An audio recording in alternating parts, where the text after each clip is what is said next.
প্লাছৰ দৰ্শকক ইতিমধ্যে মই খেতি সম্পৰ্কীয় বহুতো গঠনমূলক বাতৰি পৰিৱেশন কৰি আহিছোঁ। সেই বাতৰিসমূহ চাই হয়তো আপোনালোকে বহুতে ভাল পাইছে, মই গম পাইছোঁ আৰু আপোনালোকৰ সঁহাৰি দেখি মই বুজিব পাৰিছোঁ। আৰু আজি আচলতে মই মোৰ নিজৰ বিষয়ে এটা বাতৰি মই দেখুৱাবলৈ বিচাৰিছোঁ। এয়া গহপুৰৰ পৰা প্ৰায় 8 কিলোমিটাৰ আঁতৰত সোণাপুৰ অঞ্চল। মোৰ শৈশৱকাল ইয়াতেই পাৰ হৈছিলে আৰু 83 চনৰ ভাতৃঘাতী সংঘৰ্ষৰ পিছত আমি গহপুৰলৈ গুচি গৈছিলোঁ, গহপুৰ নগৰলৈ, আৰু এতিয়া তাৰে বাসিন্দা। আকৌ মই পুনৰ ঘূৰি আহিছোঁ। ইয়াত এই 6 বিঘা মাটি মই বেৰা দি লৈছোঁ। ইয়াত কাঠআলুৰ খেতি কৰিছোঁ। এয়া হ'ল ৰহৰ মাহ আৰু কাষতে আছে এয়া শিমলু আলু। এয়া কাষত এয়া পুখুৰী পৰিৱেশ গঢ় দিছোঁ। পুখুৰীত সামান্য পৰিমাণে মাছ পালন কৰিছোঁ আৰু এয়া কচু কৰিছিলোঁ, এয়া খান্দা হৈ গ'ল আৰু আজিও অলপ খান্দিছোঁ। খালি দুখজনক এটাই খবৰ যে ইয়াত বহুতো চোৰ আছে, কচু পৰ্যন্ত চুৰ কৰি খায় আৰু মোৰ প্ৰায় কুইণ্টেলৰ আশে পাশে কচু চুৰ কৰি লৈ গ'ল, যিটো আটাইতকৈ লজ্জাজনক ঘটনা। এইটো দুখজনক কথা যে আমাৰ খিলঞ্জীয়া লোকৰ মাজত কৰি খোৱাৰ প্ৰৱণতাৰ বিপৰীতে এনেধৰণৰ মানসিকতা গঢ় লৈছে। তামোল পুলি কৰিছোঁ, প্ৰায় 250 জোপা তামোল ইতিমধ্যে মই ৰোপণ কৰিছোঁ আৰু এই প্লটটোত মোৰ 6 বিঘা মাটি আছে, সম্পূৰ্ণ বেৰি লৈছোঁ। কাষত আৰু এবিঘা এনেধৰণে বেৰা কুৰা দি লৈছোঁ। তাত প্ৰায় 90 ফুটমান কচু এতিয়াও খান্দিবলৈ বাকী আছে। মই এই বাতৰিটো এইকাৰণে দেখাইছোঁ যে কচু খেতি এটা লাভজনক খেতি। নিবনুৱা যুৱক যুৱতীয়ে যদি উপযুক্ত মাটি আছে, ওখ আৰু বালিচহীয়া যদি মাটি আছে, তেতিয়াহ'লে কচু খেতি কৰিব পাৰে।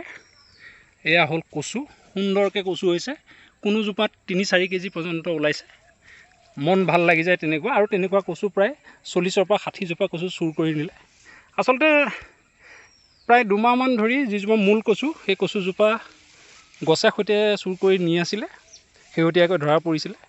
মই কচু খেতিটো কি কাৰণে সুবিধাজনক সেইটো কথাহে ক'বলৈ ওলাইছোঁ আচলতে, কাৰণ এইটো লাভজনক খেতি। নিবনুৱা যুৱকে বাহিৰত যদি দৌৰি ফুৰিছেগৈ গৈ কামৰ তাগিদাত বা কাম বিচাৰি, তেনেহ'লে এনেধৰণে কৰিও কিন্তু স্বাৱলম্বী হ'ব পাৰিব বুলি মোৰ দৃঢ় বিশ্বাস, কাৰণ ইয়াত কষ্ট কম, খালি মাটিটো উপযুক্ত লাগে। ব্ৰইলাৰ গু দি পেলাই প্ৰায় 10 ইঞ্চিমানকৈ নলা খান্দি লওক, খান্দি লৈ তাত ব্ৰইলাৰ গু দি পেলাই বীজ ৰোপণ কৰক। ওপৰত খেৰ বা নৰাটোক পোৱাল বুলিও কয় বহুতে, খেৰটোক এয়া ৰোপণ কৰক। ৰোপণ কৰি ঢাকি দিয়ক, ঢাকি দি ওপৰত পুনৰ অলপ ব্ৰইলাৰ গু ছটিয়াই দিয়ক আৰু পাৰিলে অকণমান ফুৰাদন দি দিব সামান্য পৰিমাণে, যি কাৰণ কচুটো মিঠা, এইটোত পোক পৰুৱা বহুত লাগে বুলি কোৱা হয়। তেতিয়া আপোনাৰ মোৰ কচু এয়া প্ৰায় ইয়াত খান্দি থোৱা এতিয়া 1.5 কুইণ্টেলৰ আশে পাশে হ'ব বুলি ঠাৱৰ কৰা হৈছে। বিশেষ নাছিলে, ইয়াৰ পৰা বহুতখিনি চুৰ হ'ল। নহ'লে ইয়াৰ এইখিনিত মই যি 2 লাইন কচু কৰিছিলোঁ, সেই 2 লাইনত মই 5 কুইণ্টেলৰ ওপৰত পালোহেঁতেন। বাকী সেই 90 ফুটটো আছেই মোৰ খান্দিবলৈ, সেইটো অন্য এদিনা খান্দিম। আৰু ইয়াত ধান খেতি কৰিছোঁ। এয়া এখন বাৰীৰ পৰিৱেশ গঢ় দিছোঁ।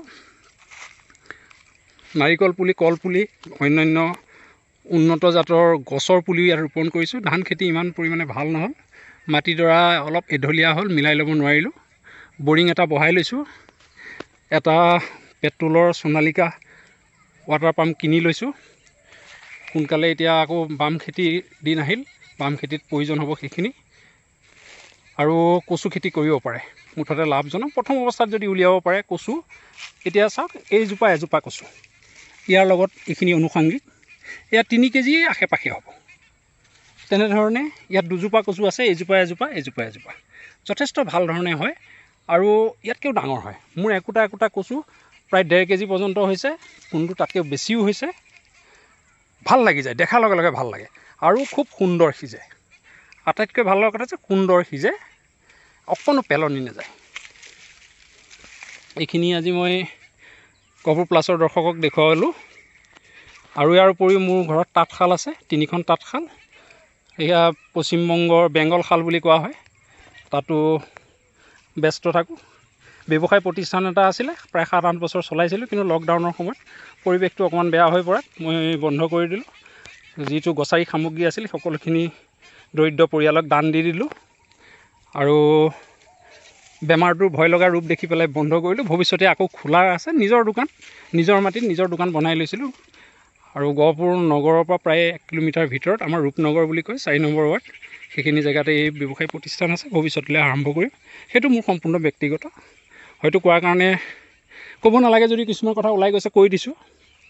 এয়া কাঠ আলু এনেকৈ বাঁহৰ খুঁটি দি পেলাই কৰিছোঁ।